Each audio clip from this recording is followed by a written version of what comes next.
Assalamualaikum warahmatullahi wabarakatuh. Perkenalkan, nama saya Vira Serifa Mailani, NIM 18030110032.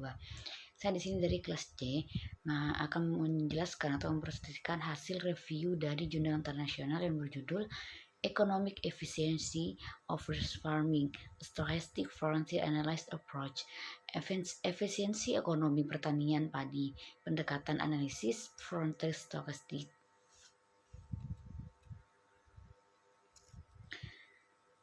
Adapun yang pertama adalah tujuan dan metode.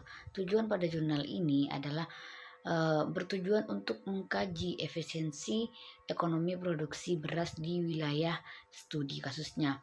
Adapun dengan metodenya, metode yang digunakan pada penelitian ini yaitu melalui pendekatan analisis frontier stochastic atau stochastic frontier analysis approach, seperti pada persamaan di bawah. Nah, adapun dengan lokasi penelitian pada jurnal ini yaitu di negara bagian Ogun, Nigeria. Sedangkan untuk prosedur samplingnya menggunakan sebanyak 240 petani yang dijadikan sebagai responden dengan menggunakan kuesioner terstruktur. Variabel yang digunakan pada jurnal ini yaitu variabel dependen dan juga variabel independen. Variabel dependennya adalah peningkatan padi atau beras, sedangkan untuk variabel independennya adalah tenaga kerja, luas lahan, benih, pupuk, insektisida, herbisida, dan traktor.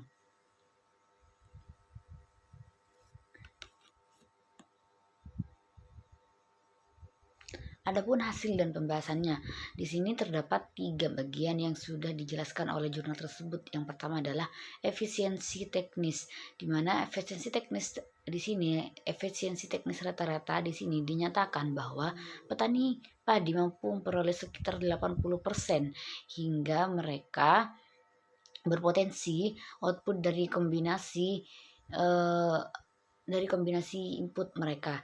Nah, dengan kata lain, sekitar 20%-nya itu dari output yang hilang karena ketidakmampuan petani atau keterbatasan atau risiko petani untuk secara optimal menggabungkan input yang tersedia. Nah, maka ada ruang untuk peningkatan sekitar 20% dalam efisiensi teknis dengan penggunaan teknologi yang tersedia atau teknologi yang dapat ditingkatkan kembali. Nah, adapun efisiensi alokatif, itu efisiensi alokatif dinyatakan apabila semakin tinggi pendidikan atau pengetahuan petani, maka tingkat efisiensi alokatifnya juga semakin tinggi, yang mana dapat dikatakan bahwasanya petani yang berpendidikan lebih alokatif atau yang berpendidikan lebih tinggi dibandingkan dengan rekan atau petani yang kurang dalam pengetahuannya. Nah, efisiensi alokatif di sini rata-rata menyeratkan bahwasanya petani padi dinyatakan bahwa 94% hemat biaya, yaitu mereka mampu memaksimalkan total output mereka dengan meminimalkan 90% tersebut dari total biaya produksi mereka, yang artinya yaitu masih ada peluang 6% untuk perbaikan pada efisiensi alokatif ini. Selanjutnya yaitu pada efisiensi ekonomi petani. Nah, efisiensi ekonomi rata-rata di sini menyeratkan bahwa petani padi memiliki 74 efisien secara ekonomi atau secara keseluruhan, yaitu mereka mampu memaksimalkan hasil panen mereka sebesar 74% dengan biaya seminimal mungkin.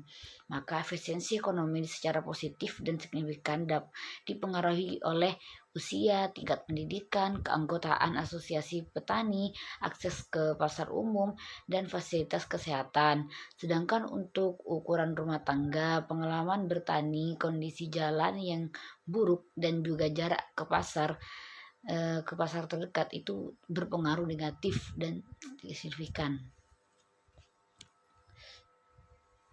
Nah, pada tabel tersebut yang terdapat pada jurnal yaitu menjelaskan pada tabel menunjukkan bahwa benih memiliki nilai efisiensi paling tinggi yang diikuti oleh insektisida, herbisida, dan juga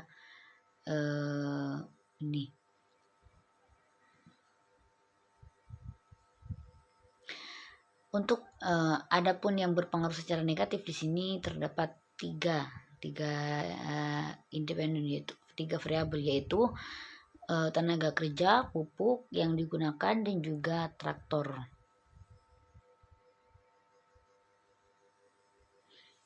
Selanjutnya adalah tabel yang menjelaskan bahwa nilai rata-rata petani padi itu sebesar 0,74, atau dibulatkan menjadi 74%. Nah, efisien secara ekonomi, di mana petani di sini masih memiliki peluang untuk memperbaiki atau meningkatkannya. Nah, yang terakhir adalah kelebihan dan kekurangan pada jurnal yang saya review ini, yaitu adapun kelebihan pada penelitian ini adalah dari efisiensi teknisnya, efisiensi alokatif, dan efisiensi ekonomi petani itu sudah dijelaskan atau sudah dicantumkan faktor-faktornya dan juga yang mempengaruhinya. Nah, adapun kekurangannya adalah pada bagian bahasa yang digunakan pada jurnal ini terlalu kurang atau maksudnya kurang komunikatif, yang artinya tidak mudah dipahami oleh pembaca. Bahasanya pun juga bertele-tele, tidak langsung ke inti atau hasil dari penelitiannya, yang secara tidak langsung menunjukkan hasil dari tabel maupun data lainnya pada akhir jurnal, atau jurnalnya itu tidak terlalu simple. Baik, berikut adalah sumber atau referensi dari jurnal yang saya gunakan. Terima kasih. Mohon maaf apabila ada tutur kata yang salah atau kesalahan dalam saya mereview jurnal internasional ini. Akhirnya, wallahul muwaffiq ila aqwamit thoriq. Wassalamualaikum warahmatullahi wabarakatuh.